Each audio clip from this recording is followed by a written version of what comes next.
بسم اللہ الرحمن الرحیم۔ السلام علیکم ورحمۃ اللہ وبرکاتہ۔ ہمارے یوٹیوب چینل آبشار علم و فن پر آپ سب کا خیر مقدم ہے۔ آج ہم مجاز مرسل اور اس کی قسموں پر تفصیلی گفتگو کریں گے۔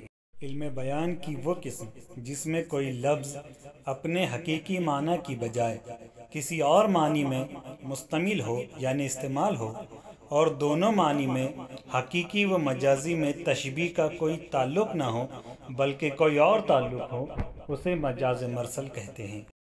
مطلب یہ کہ کسی جملے میں یا کسی شعر میں کوئی اشارہ کیا گیا ہو مگر وہ اشارہ تشبیہ کا تعلق نہ بتاتے ہوئے کوئی اور ہی تعلق بتاتا ہے تو اسے مجاز مرسل کہیں گے۔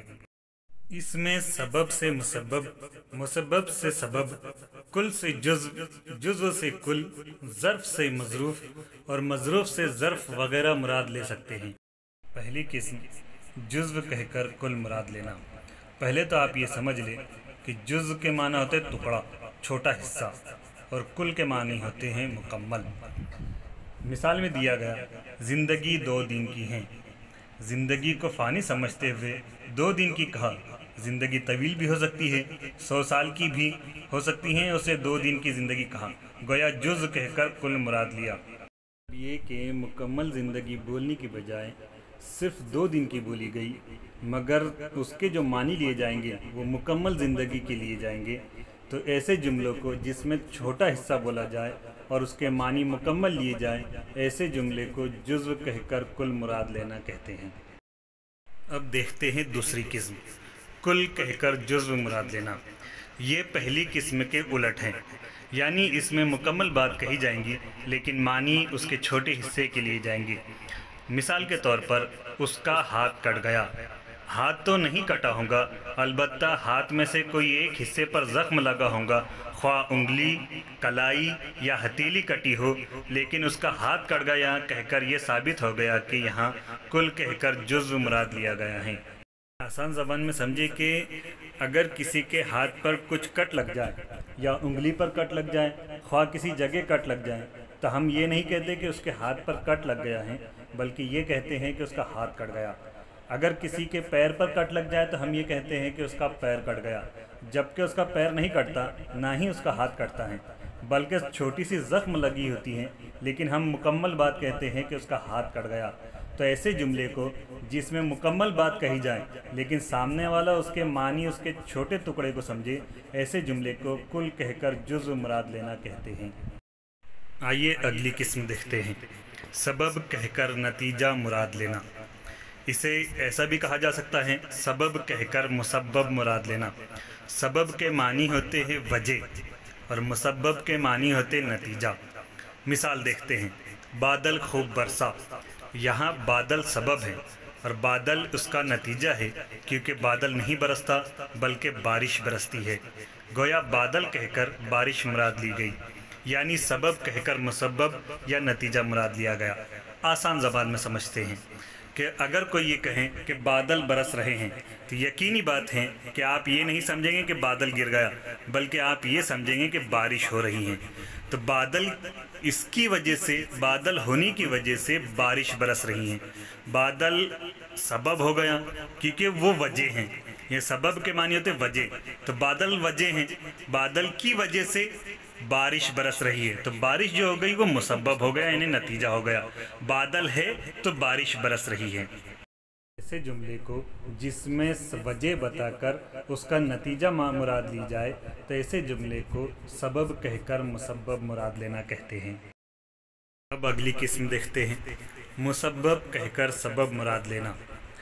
یعنی پہلے جو ہم نے دیکھے تھے سبب کہہ کر مسبب مراد لینا، اس کے الٹ ہے۔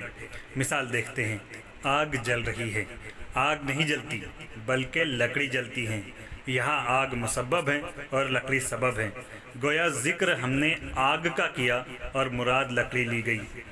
آسان زبان میں سمجھتے ہیں، کوئی چیز جلیں گی تو آگ لگیں گی، کوئی چیز جب تک نہیں جلتی جب تک آگ نہیں لگیں گی، اور آگ لگیں گی تو وہ چیز جلیں گی، پھر وہ کاغذ ہو سکتی ہے، کوئی لکڑی ہو سکتی ہے، کوئی کپڑا ہو سکتی ہے۔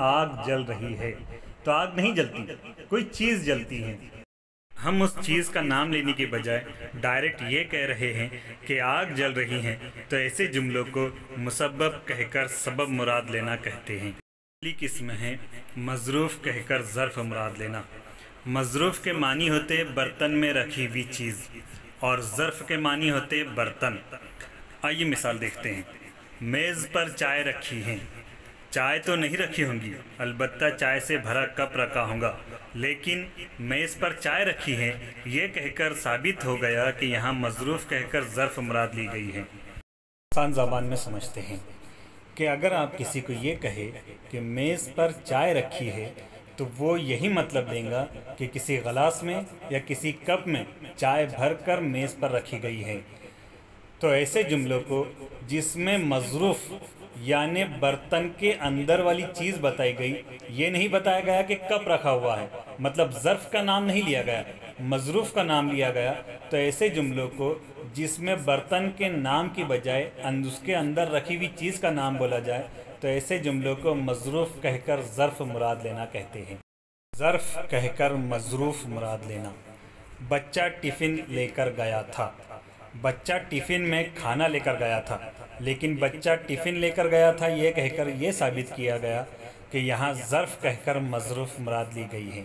آسان زبان میں سمجھتے ہیں کہ اگر کوئی بچہ اسکول میں ٹفن لے کر جاتا ہے تو ہم تو یہ کہتے ہیں کہ ٹفن لے کر گیا، لیکن ظاہر سی بات ہے وہ اس کے اندر اپنا کھانے کی چیزیں لے کر گیا ہوگا، تو ہم اس کھانے کی چیزوں کا نام لینے کی بجائے اس ظرف کا یعنی اس برتن کا نام لے رہے ہیں جو اس نے لے کر گیا ہے، تو ایسے جملوں کو ظرف کہہ کر مظروف مراد لینا کہتے ہیں۔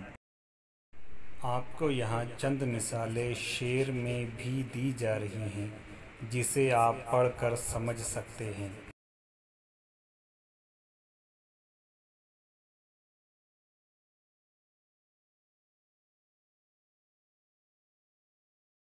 ایک اہم بات یاد رکھیں کہ اگر حقیقی اور مجازی معنوں میں تشبیہ کا تعلق ہو تو اسے استعارہ کہیں گے، نہ کہ مجاز مرسل۔ تمام طلبہ و طالبات سے مؤدبانہ گزارش کی جاتی ہے کہ اپنے چینل آبشار علم و فن کو سبسکرائب کریں اور ساتھ ہی بیل کے بٹن کو بھی دبائیں۔ ہماری اس ویڈیو کو لائک، شیئر اور کمنٹ ضرور کریں۔